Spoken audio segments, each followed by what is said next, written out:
You are now tuned in to Heat Check with Ty Slatter and Antonio Turner, right here on GTA Sports Network. Follow GTA Sports Network on Facebook, Twitter, and Instagram. Subscribe to the YouTube channel, GTA Sports. And don't forget GTASportsNet.com for all things in the world of sports.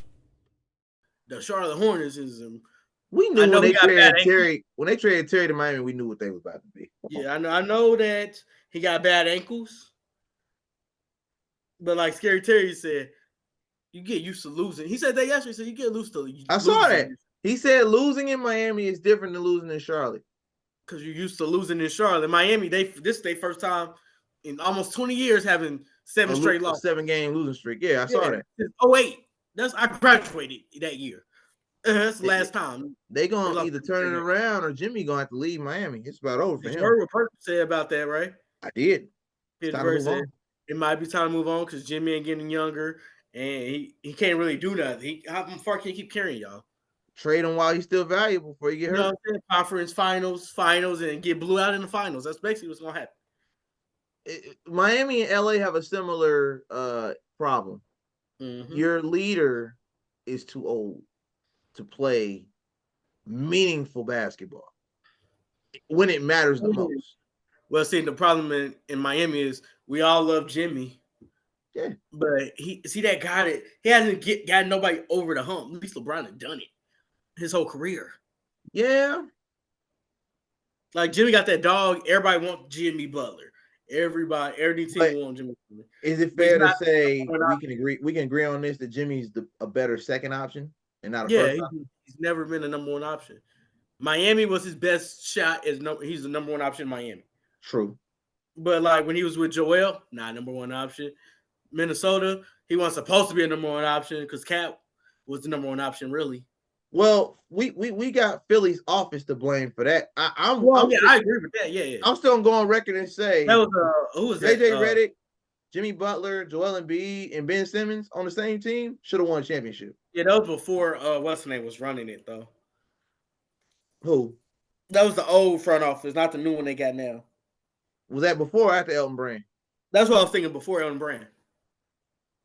I couldn't think of his name. It was right before Elton Brand, and then Elton Brand came in like a year or two later. Oh well. I don't know who that front office was, but it wasn't. Because the front office before Elton Brand was the one doing the process, right? Yeah, exactly. Yeah, the process. Elton Brand came. Elton Brand came after that. Yeah. So I'm still going to record and say Jimmy's best shot at a title outside of Miami was Philadelphia. Oh, absolutely, I agree. He's just not number one. He's not that number one because he don't get you the numbers you need into the playoffs. Like, he carries the Heat to 7-8 seeds. You know what I'm saying? And that's play-in material. Well, now you got to find out of that. That's just my opinion. If you do move on from Jimmy, who do you go after? Where do you send them, and who do you pick up? I mean, Donovan? everybody. I was about to say everybody been saying Donovan, but they've been balling though, so I don't even know how you do that. Because Cleveland don't want to lose Donovan. That's what it is. Well, and I just heard Darius Garland come back today. Well, we said he gonna come back right before the deadline. Yeah, so Garland coming back today. So now I'm getting back my point guard. Donovan go back to the 2. Mm-hmm.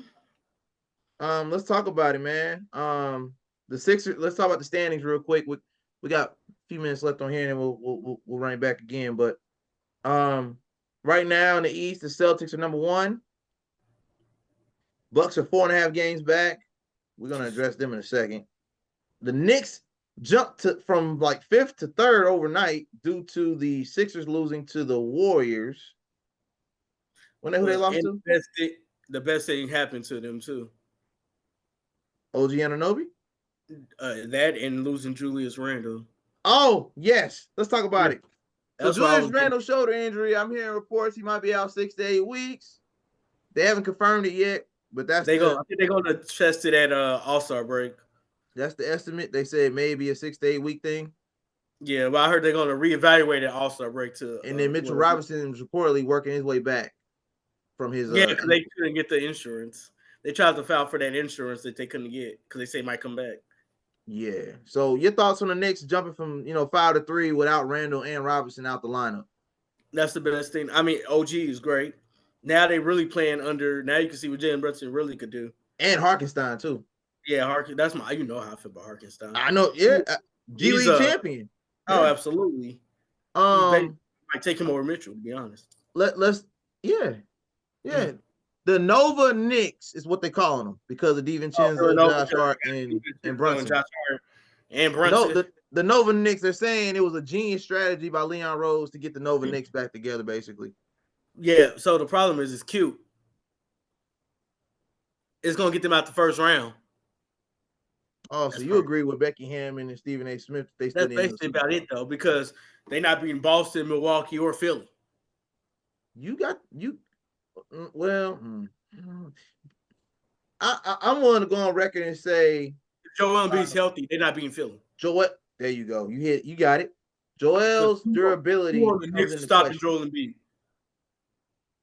I love Harkenstein, but give me Embiid in the paint. Give me the ball, man. I'm dunking this ball every time. Don't you put Julius Randle on me either. I'm going to bust him. And Tyrese and Brunson, that's about equal. That's literally about that. I get the same production for both of them. I think this is the best Knicks team I've seen since the Melo era. Yeah, this is the best Knicks team since Melo. Yeah. But I don't see them they're not beating Milwaukee or Boston. See, now I'm willing to go on a limb and say that with the Bucks, you have a fighter's chance. And I'm going to tell you why. You do, because Bucks play zero defense. That's why I say a slim chance. Zero. And DiVincenzo dropped 7 threes last night against the what did they just play last night? They just beat I forget who it was they just played. They just played last night and won. They're on an 8-game winning. The Jazz. The Jazz. Oh, yeah. But DiVincenzo was lights out from 3. Brunson been dropping 30 pieces the last 3-4 games, so he's on fire. And like Stephen A. said, will Tom Thibodeau run him to the ground because that's what he's known for doing. See, the negativity, man. Y'all gotta be more positive. I mean, it's called history? Factual. It's called history. What he do? He calls Derrick Rose 5 years. I mean, they got Taj Gibson on another 10 days. He's still playing. Well, yeah, Taj be playing like that though. Taj just be on the side. Coach Taj, man, you a coach. Coach Taj, man, Coach Taj. We put you in if we need to, but Coach Taj. We got 6 minutes for you a game, sir. You ain't right, man. Right now the Cavs are sitting at 4th. Like you said, they get Garland back. I think again the Knicks being in top 3, if they can hold that position, being that they've won the last 10. I mean, it's problem. It's supposed to be Philly, but what Embiid just did, oh God. Yeah. That knee. I'm gonna tell you, we're gonna, when I call you back, we're gonna address the 65 game rule that Draymond Green and a lot of others disagree with because you got Joel playing on the injury, trying to fight for MVP.